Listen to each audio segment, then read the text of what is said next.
Bonjour à tous, bienvenue sur la chaîne YouTube Le Studio SQL. Aujourd'hui, nous allons voir ensemble comment avoir une machine virtuelle dans le cloud d'Oracle gratuitement. Comment s'y connecter depuis ton PC, que ce soit Mac, Windows ou Linux. Voilà, et l'administrer. Et comment aussi administrer cette VM en mode graphique. Let's go!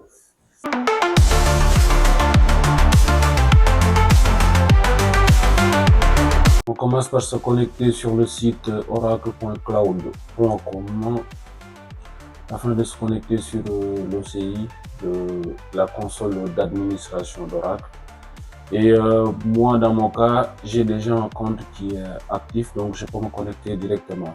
Mais je pense que vous, dans votre cas, il faut d'abord vous enregistrer, vous mettez votre adresse mail, numéro de téléphone, tout ça. Et à la fin, dès que vous aurez appuyé sur valider, Oracle va vous envoyer un mail et vous allez activer votre compte en cliquant sur le lien du mail. Et après, vous allez vous connecter. Parfait. À partir de là, j'ai configuré l'authentification à double facteur, raison pour laquelle le mot de passe seul ne suffit pas. Oracle va nous envoyer une notification. Et je dois appuyer sur accepter. C'est fait. Et là, j'arrive sur la console d'Oracle, la console d'administration d'Oracle.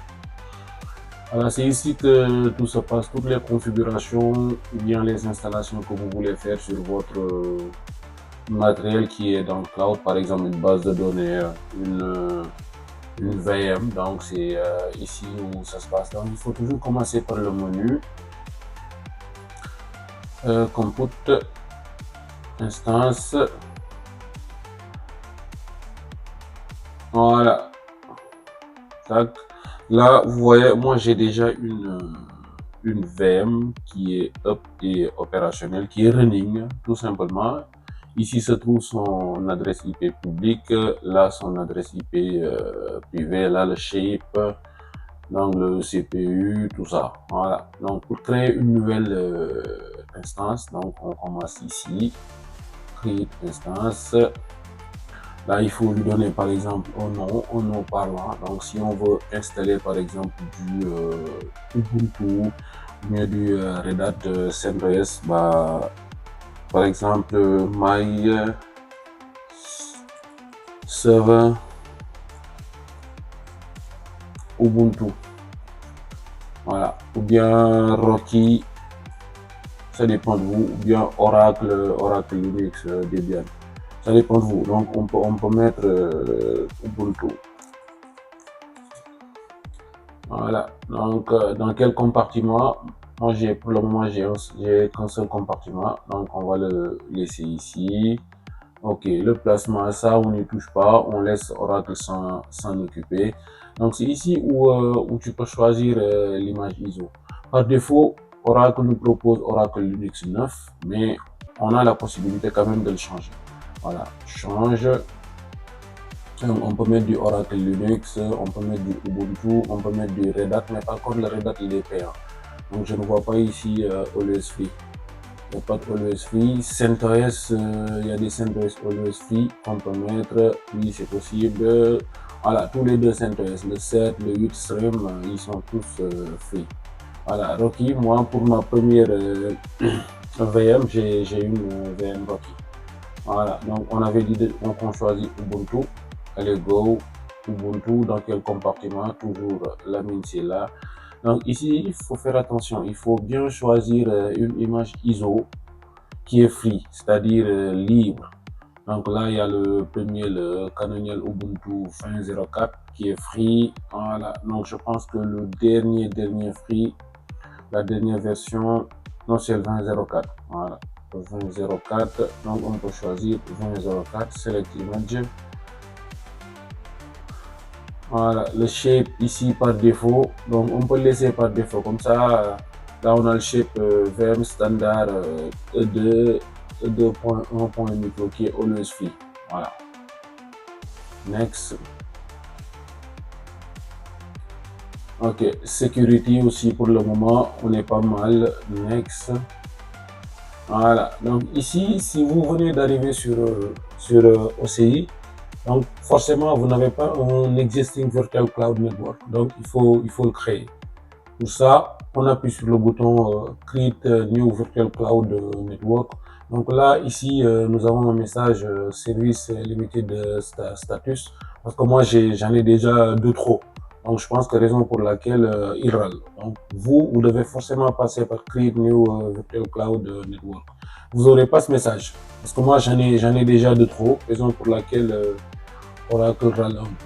Donc je reviens ici, Select Existing Virtual Cloud Network, j'en ai déjà, je choisis celui-là. Pareil aussi, pour le subnet, j'en ai déjà. Si je clique sur Create New Public Subnet, là c'est bon, il râle pas, mais moi j'en ai déjà, je l'utilise. Ok. Tac.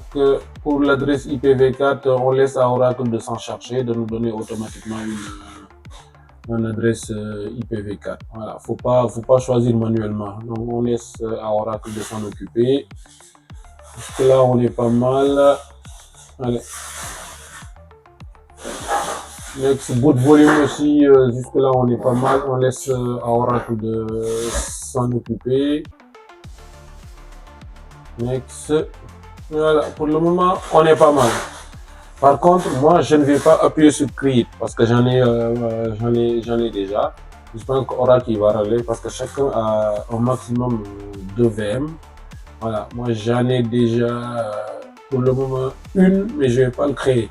Donc vous, si vous voulez une nouvelle machine virtuelle, donc à partir de là, vous appuyez sur Create et vous laissez à Oracle 2 minutes, 3 minutes, il va s'en occuper et votre VM sera running. Après, je vais vous montrer comment s'y connecter depuis Mac ou bien Linux ou bien Windows.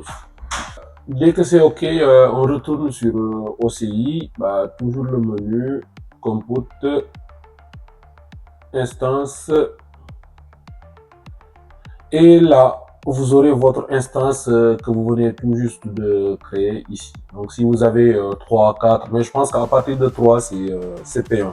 Donc pour les deux premiers, vous pouvez l'avoir gratuitement. Donc là, vous aurez vos listes de machines virtuelles qui sont running. Donc là, vous pouvez faire des actions, c'est-à-dire le rebooter, le démarrer, l'arrêter ou bien le terminer complètement si vous voulez, si vous voulez l'effacer par exemple. Donc si vous en avez plus besoin, bon, vous mettez terminate et puis c'est bon. Donc si vous voulez l'arrêter pour X raison, c'est ici, le rebooter. Après avoir configuré des services ou bien si la VM déconne un peu, donc souvent un bon reboot peut faire l'affaire. Voilà. Donc on clique sur le name et donc là vous avez pas mal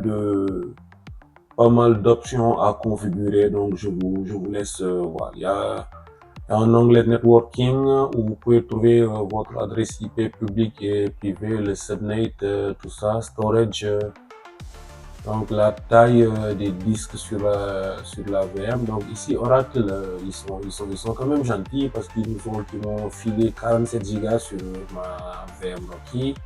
Voilà, donc security aussi, voilà, security je pense, il y a pas mal de trucs qui sont désactivés, disabled, secure boot, machin, management. Donc là, là vous pouvez quand même vous connecter sur votre VM. Donc depuis une machine distante, il faut télécharger le private key. Donc c'est ici. Donc on laisse à Oracle de s'en occuper. Il va générer une clé et que nous qu'on télécharge. Donc c'est cette clé qui va nous permettre de se connecter directement sur la machine via le protocole SSH et sur le port 22. Voilà. Donc ici, si vous voulez une connexion directe depuis le web, donc vous cliquez dessus, vous laissez Oracle s'en occuper.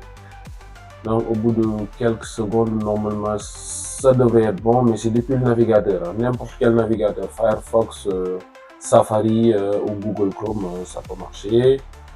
Voilà, donc là, il se connecte tranquillement sur la VM. On laisse dérouler.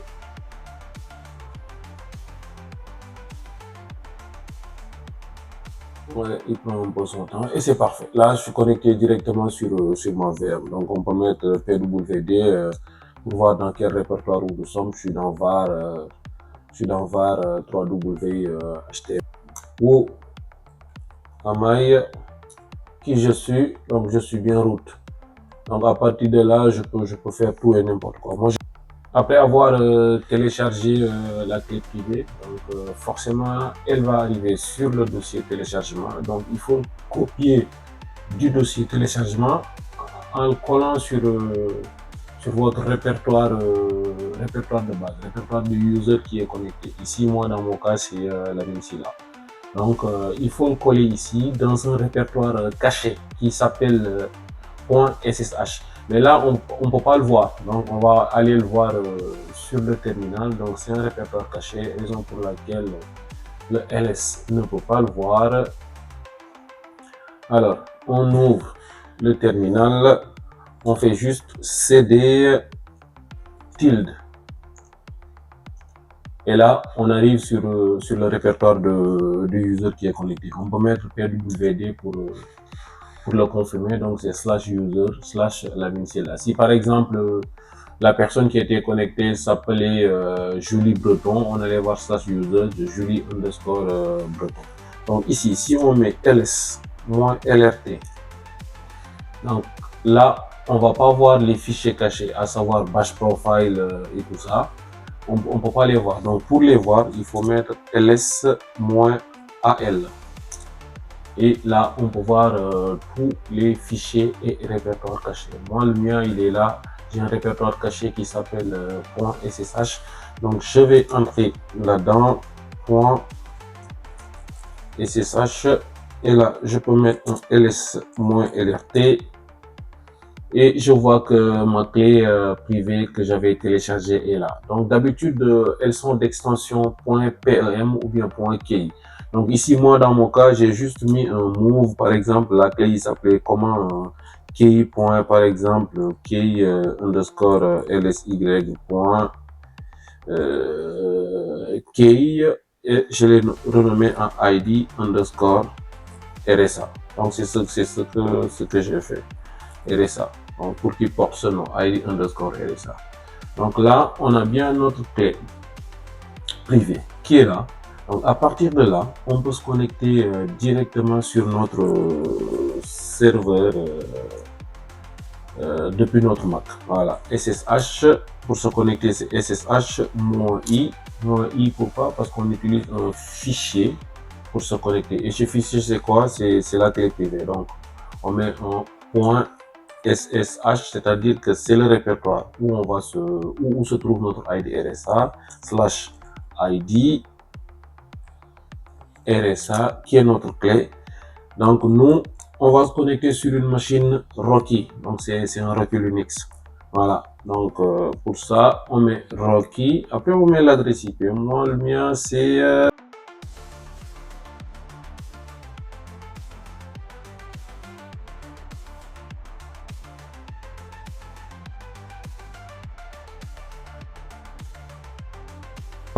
on devrait atterrir sur notre VM qui est dans le cloud. Allez, go. Parfait. Et là, je me suis connecté en tant que Rocky depuis mon terminal Mac. Donc, c'est le même système que vous devez faire aussi si vous êtes sous Linux. Si vous êtes sous Linux, vous devez faire les mêmes opérations qu'on a fait ici. Voilà. Et sous Windows, il faut impérativement télécharger MOBA externe ou bien Qt ou bien Mremote. Voilà, donc ce sont ces trois logiciels-là. Il y en a d'autres, hein, mais ce sont les trois les plus populaires qui peuvent vous permettre de se connecter via SSH sur un serveur qui se trouve dans le cloud. Et là, c'est bon, je me suis connecté sur ma VM Linux. Moi, j'ai déjà installé une base MySQL dans ce serveur, donc je peux me connecter sur cette base MySQL. Pour ça, la commande c'est MySQL-u, le nom d'utilisateur root, et -p pour le mot de passe qui va nous demander plus tard. Voilà, et là il nous demande le mot de passe, on tape le mot de passe Et là, j'atterris sur ma base MySQL. Donc, j'ai pas mal de bases de données qui sont déjà installées là-dessus. Donc, show database. Non, c'est pas ça. Show databases. Voilà, c'est bon.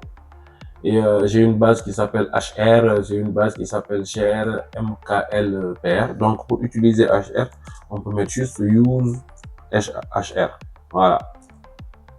Donc là, je me suis connecté sur la base HR. Je suis connecté sur la base HR.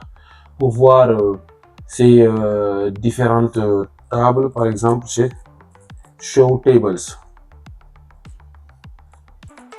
Pour voir l'ensemble des tables de la base HR. Show Tables. Donc là, j'ai environ 7 tables. Controls, Department, Dependent, Employees, Job, Location and Resume. Pour interroger par exemple la table employé, c'est Select étoile from Employees. Voilà. Et là, j'ai par exemple les informations qui se trouvent sur ma base HR et sur la table employees. Voilà, donc à partir de là, vous pouvez faire tout ce que vous voulez. Vous pouvez installer des services. Moi, j'ai installé un serveur web, voilà, pour héberger mon site web. J'ai installé une base MySQL. J'ai installé aussi Cockpit. Je ne sais pas si vous connaissez Cockpit. Donc, Cockpit, ça vous permet d'administrer votre VM directement depuis une interface graphique.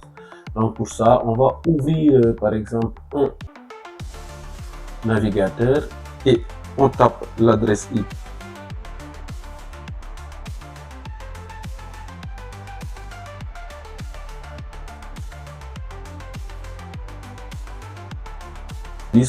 C'est le port par défaut et qu'il faut ouvrir aussi sur l'OCI. Voilà, donc là c'est bon, paramètres avancés, continuer vers le site, un user qui est un administrateur, son mot de passe, décider plus tard. Voilà, et là je me suis connecté sur ma VM depuis une interface web. Donc là, je peux administrer ma base, je peux administrer ma VM directement en interface graphique. Donc si j'ai la flemme, on peut être en ligne de commande. Donc on peut voir ici le stockage.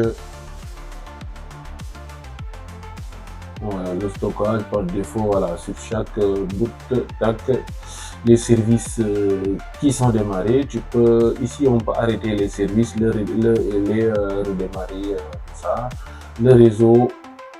Voilà, et on peut même, pour couronner le tout, on peut même avoir un terminal ici. Voilà, directement. Si vous avez la flemme de configurer votre SSH, tout ça. Donc vous avez un terminal par défaut, donc avec cet outil. Maintenant que vous savez comment avoir sa VM dans le cloud gratuitement, écoutez, n'hésitez pas de tester et de me faire un feedback. N'hésitez pas aussi de commenter en cas de difficulté. Je me ferai un plaisir de vous répondre. Merci d'avoir regardé cette vidéo et n'oubliez pas de vous abonner.